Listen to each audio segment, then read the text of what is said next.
You're now entering the LuxCore Studios. And you've secured a seat for the Protecting Your Radius podcast. Here, we build connections from your contracting profession to some of the top bleeding edge products and services. Don't get deterred. Let's not delay. Here is your host, Nathan Downs. Hey, what's up, everybody? Welcome to another episode of the Protecting Your Radius podcast. I'm your host, Nathan Downs. And on today's episode, we have Laurel McEuen from Wood Defender. Laurel, how are you this morning? Hey, I am good. Thanks for having me. Absolutely. So we're super excited to have you guys on. I've talked to Roy about getting hooked up for forever. And unfortunately, he and I are literally two of the most busy people. Roy is blowing and going. So all the time. I can only imagine. All the time. So I wanted to get you guys on the podcast specifically to ask about a number of different questions about, standard paints and what you guys are doing, where you've come from, where you're going. We had a lot of really good feedback from FenceTech last year when I talked to Alex, and exciting enough for everyone to know that Alex and I are going to be having a real in-depth technical conversation at FenceTech this year, which is super cool because I learned so much stuff from her in 15 minutes. I'm real excited to see what we can do in 45 minutes to an hour because she is obviously a chemist, but a genius in this stuff. Yes. For sure. So 2023 has been good for you guys? Yeah, it's been great. I mean, I'm relatively new to Wood Defender and to standard paints. I joined in July. So I'm still, learning. While I have a pretty extensive background in marketing, the fence industry is new to me. Sure. So, but from what I gather, super strong year. Classes have been really well attended. Setting records. So, I mean, I think 2023 has been good, right? All things considered. So that's awesome. Yeah. And I see a lot of movement in the marketplace going more and more for people getting into staining, that are new into the business. Maybe that don't understand, we've been doing staining for about 4 or 5 years, but the bulkhead of what we do is pre-stain. We have one of the stain track machines. Gotcha. And we do all that stuff. So that's how we got hooked up with Wood Defender a long time ago. And using the products that Roy was bringing to the market all the time. But, we have a lot of success with that. And then we've got 2 subs that also do the infield applications and are restaining and stuff. So, I'm learning more and more every day from all this stuff. So 2024, what does that look like for you guys? We're about a month away from FenceTech right now. What do you anticipate, especially since you do all the marketing for Wood Defender, what do you anticipate are some of the things that you guys are really going to be pushing towards next year? Yeah. So there are some things that we're unveiling at FenceTech, so I can't say. So maybe, we can do a little follow-up. I know you're speaking with Alex, obviously, but we can talk about some of the things that we're launching. I think for us, we have this proven line of products. And so, Alex can talk about how she's iterating there and the things that she's doing. But for us, I think it's just about becoming better at what we do.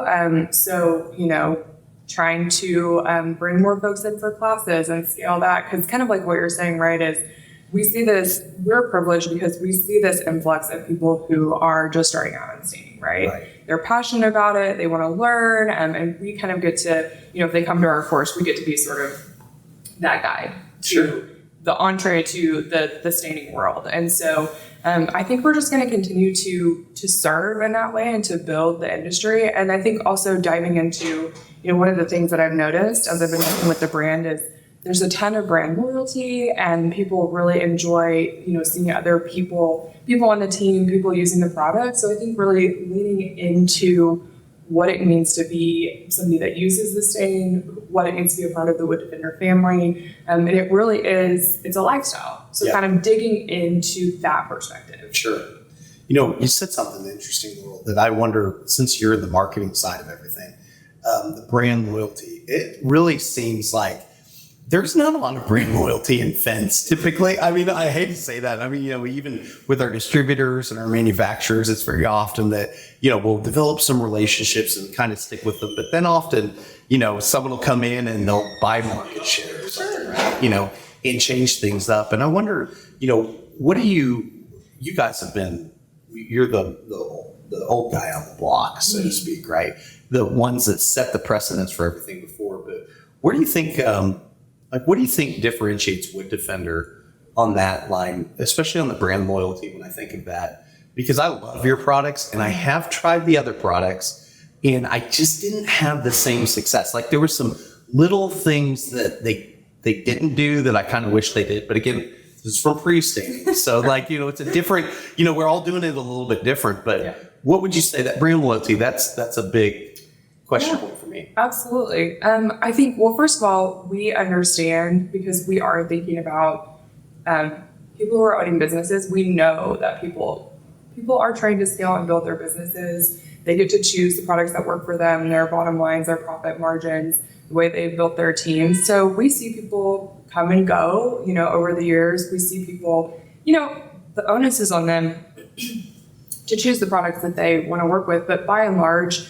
we see people coming back. And I think too, people, if you're a diehard Wood Defender fan, you just are. And I think that is, it's a testament, I think, to the product, of course, the ease of application. I mean, that's what won me over. I went to my first class and I was like, forget marketing. I'm going to stay in fences, right? So the product speaks for itself, but I also think the level of service that you get from the team, and I think the team has a huge, that's a huge part to do with it. I mean, even when we're posting people on social, people love to see Roy, they love to see Todd, they love to know, what the folks are up to because it's a very personal brand, right? Yeah. And I think that's really what it is just being, and that's what we want to do too, whether or not you choose our product, ultimately, that's the foundation that the training class is built on. We want to be a partner. Sure. We want to help people scale business and build the fence industry more than anything. And I think that's what comes through and inspires, the degree of loyalty that we have. Yeah, absolutely.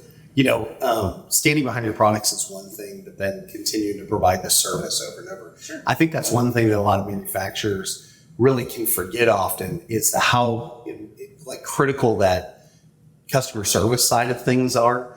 And being a contractor and understanding that many of us, I look at our company, for example, we're slim staff. So if we have a need or we're looking to accomplish something quickly, we really need our vendors to, be a partner in that and understand, what I wish you would have called me last week on that. I wish I would have called you last week on that too, or whatever. Yeah. But there are times where we're trying to work things out, trying to negotiate things quickly. And that's one thing that I really appreciated about you guys. And then also having a network to accomplish things. Like if I'm not buying directly from Wood Defender, I've got the Master Halcos in our market. We've got another guy named Deckett that we buy a ton of stain from. And it's just because out of prudence, out of timing, all that stuff. And we've all become friends and partners in this, which is pretty cool because you could sit there and look and say, well, this, company like a Deckett is my competitor. And although some people might see that, I don't see him as a competitor because Rick's often bailing me out of the fact of, how am I going to get 8 buckets of stain and I don't need to buy 40 buckets of stain, et cetera, et cetera. Yeah. So that is a cool thing about you guys because of longevity, because of everything that you've done in establishing, having it in Master Halcos and stuff like that. Availability makes it easier. So positioning of the brand itself, the one thing that I've been talking to you guys about over the last couple of years and really trying to get a grasp on is I hear a lot of things being said all the time and about a lot of different parts. So we don't have to get too technical today, but I know there's other people that watch the show and listen to this that are in the same boat as me, that we really don't understand what a VOC is. I really don't understand why I need to back brush or I don't need to back brush or I should side brush or up and down. I've seen the things, I know how it works, but let's go to the VOCs because that's something that's still Alex taught me what they were. Yeah. And, variable organic compound, is that right? Or something like that. Yeah. But with some of those things, the big thing that I have really been concerned about over the last couple months is this continuing message of people are talking about that stains or this stain is environmentally friendly or one's friendlier to the environment than the other. And Laura, I'm sitting here going, is any stain or paint environmentally friendly? Like, I don't know. To me, it doesn't make sense. Right. But so I'll ask a professional. Sure. Yeah, and I can't wait for Alex to speak to all you guys about the ins and outs and the actual technical, about these chemical compounds, because we're super lucky to have her. I think that's one of the other big things that sets Standards Paints apart is that we do have our VP of Research and Development, Alex, on staff working with a team, drilling into these products, making them the best they can be, working on QC with her team and making sure, that we have raw material offsets and that we're prepared, to continue to build the business and to make the best possible product. And so, she has all of this insider information. And as a person coming into the industry, I'm like you, I'm like, whoa, what, help bring me up to speed on the industrial coatings piece. What do we really need to know? And I think, from a marketing standpoint, I understand the temptation when you're vying for market share and you've got players in the field and they've got strong messaging and you want to say, what sets my product apart, right? Mm-hmm. And so I think that's why some people lean into, okay, what can I say that's unique? And they want to say, oh, mine is more environmentally friendly, because that's a very broad statement. Sure. Right. And it's something that sounds really good, right? And I think, like you're saying, like VOCs have become a buzzword in the industry when, and it's like, is it because it sounds cool, or whatever, or it's something that seems very easily quantifiable. But I think that you're right, that people don't really know what it is. It's something that's easy to hang onto and easy to leverage from a marketing perspective. What you have to understand about VOCs is it's just a really small part of the story. Because VOCs is what that is measuring is solely that compound's impact on the ozone. Okay. That's what a VOC is meant to do. That's what the measure is. And so as far as other environmental or health impacts, VOC is not the measure for that, right? So there's a lot of things to consider when you're building these compounds outside of VOC. And even if something is a VOC, for example, it can be, or a compound gives off VOC, it can also be VOC exempt, right? So, for instance, a manufacturer can lobby that a VOC be exempt. The EPA can grant that exemption, and then that manufacturer can market and recommend to people who are building, solvents or coatings, that they swap all of this out. And then on down the road, we begin to understand the implications of that, right? Mm-hmm. Even though it was marketed as VOC exempt and safe, it's not safe, right? So it's really nuanced. And I think that people who are, again, trying to position their products as environmentally friendly, grab one of those little things that seem easily digestible to get that market share and to say, hey, I'm offering you something that's safer, when in fact it may or may not be, or they may even believe, for instance, that it is safe, right? All the time, compounds are, people who manufacture compounds, they lobby the government to get certain exemptions, clearances, those kinds of things. They truly believe it's safe, or they tweak the formula just a little bit so that it sort of is an outlier with any studies that may have been performed. And suddenly these things are in market, right? Yeah. And we're being sold them as, sold people who are manufacturing the stain or end consumers as a safer alternative, when in fact it may not be. Or maybe just not enough time has passed and not enough studies, it gets into market, and it's actually, there are implications, toxicity, carcinogenic. So it's a really, it's a complicated landscape. Sure. Yeah. Yeah, and I look at it from the perspective of, just being a fence guy. I'm like, oh my gosh, all that stuff scares me. Well, and here's what I have to say. Your question is, are there any environmentally friendly or safe stains, right? I think that when you are working with an industrial and a professional coating, or, these compounds, you have to wear protective PPE. Right. You have to wear protective gear. And you have to do your due diligence when you're applying it and protecting your surroundings.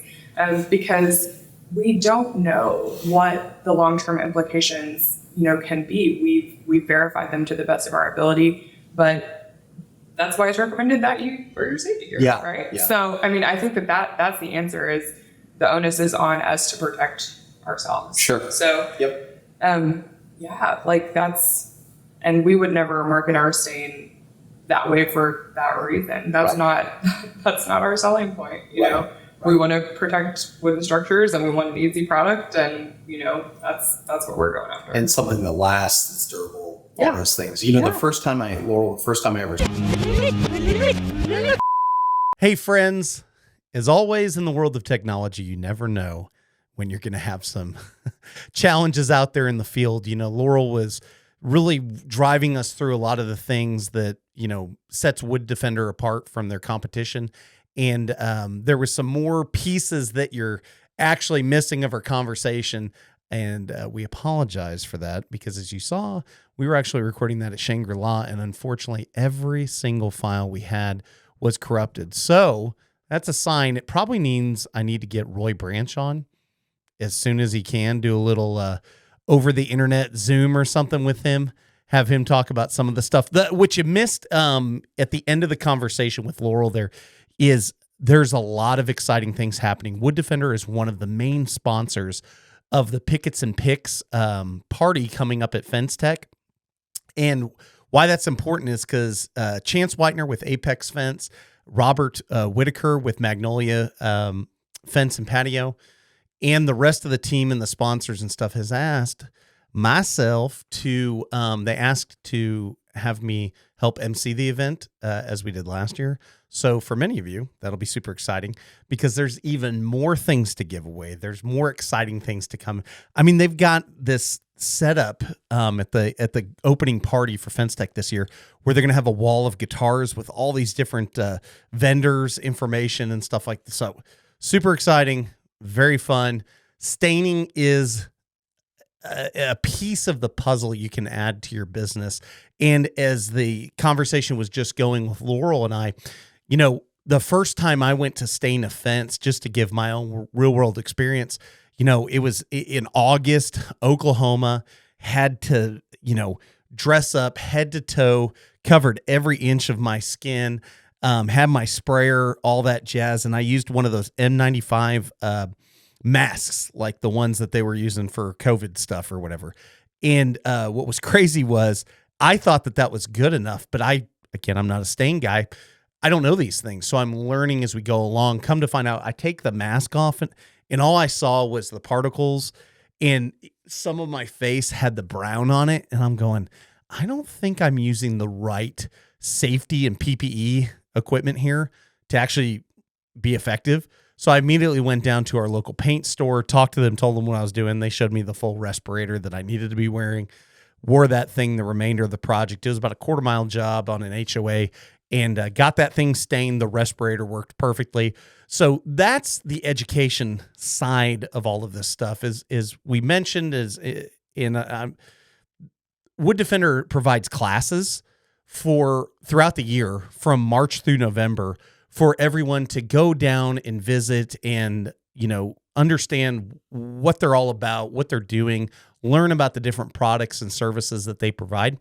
And starting this year, something different that they haven't done in the past, they're doing reimbursements on the class. So you actually put a little skin in the game, go to the class, they actually get you that back, which is really cool because I know that's a big wave of getting the information out there, wanting to provide that service to the industry. But quite frankly, if we just put it out there for free, a lot of people will say they'll come and then they don't show up. So the idea is, this is the same thing we had done at Ameristar. Ameristar continues to do this to today. If you go to one of their sales or their montage school or whatever options they have, having you come into Tulsa, they'll reimburse you after the event, but you have to put up the money to fly. You have to put up the money to drive to get to Tulsa. And then they take care of everything from there. So Wood Defender's taken a page out of that book and is doing something similar. You go down to Mansfield, Texas, which is just south of Fort Worth in the DFW Metroplex. And you get to see their whole facility, everything. So There's a couple more things that I had asked Laurel again that we dropped off this one. I'm going to contact her or Roy. We're going to bring them back on immediately here in the next week or two to get those questions answered. And then the big one. And I think Laurel even touched on this. And if it wasn't touched, I'm going to reiterate.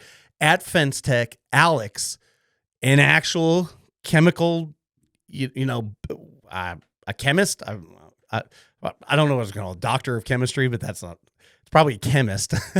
But Alex and I are going to sit down again and really take some time, take 45 minutes or so to drive deep into some science specific things, get some correct information out there, understand what Standard Paints and Wood Defender has done and what they continue to do, and their alterations and why they continue to improve the products, and just give the best thing that we can use out there. With that being said, we are actually in the process of doing 4 pre-stain jobs. I've got 2 orders of wood right now sitting there, drying out, getting ready to run through our stain track machines with Wood Defender. I believe one of them is cedar tone, and the other one is the charcoal semi-solid. But man, we're super thankful for those guys and their partnership. That it's been a great product. Again, we do 95% of all of our staining is pre-stained through our stain track machines. And we couldn't be happier with the results. Every time, if you're looking for something consistent and fast, that's kind of some of my things. Durability, consistency, speed, all of these things play into what we try to offer each one of our clients. And that's where the advantage with the Wood Defender comes in. That's where that stain track machine, having pumps, doing all these things, recirculating, using every ounce of stain that we possibly can on these projects to get a desired result as fast as possible. But like I said, the highest quality, the highest tier availability. And our clients see that. Everybody that had us do pre-stain loves it. It is an investment. But man, the protection that it provides the wood, we have all those cedars and everything like that, just soaks up that stain and just holds on to it as long as it can. And man, we're super excited to see where we go next year in 2024 with all of our staining activities. With that being said, I'm going to wrap this thing up. Like I said, we're coming back. We're going to have them back on immediately.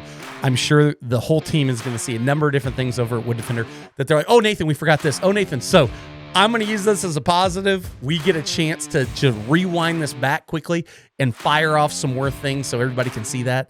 And we'll catch you guys on the next episode. Peace. You've been listening to the Protecting Your Radius podcast from the LuxCore Studios in Bixby, Oklahoma. Thanks for sticking around, and connect with us and all of our partners at www.protectingyourradius.com. We want to thank our premier partners. LuxCore, the newest line of premium quality composite infill to slide into your FenceTrack fence system. Frame your style today. Also, Stain Track, the world's first patented standalone stain machine. Utilizing flood coat technology, Stain Track covers boards, pickets, posts, and any type of dimensional wood you can think of. And what better way to use your Stain Track machine than to use the easy application Wood Defender family of stains.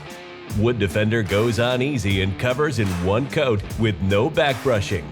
And of course, the true power of our show is you, the listener. Please rate and review our show on whatever platform you consume this content. Your 5-star likes and reviews help other contractors get the message that we all want to be better and do better.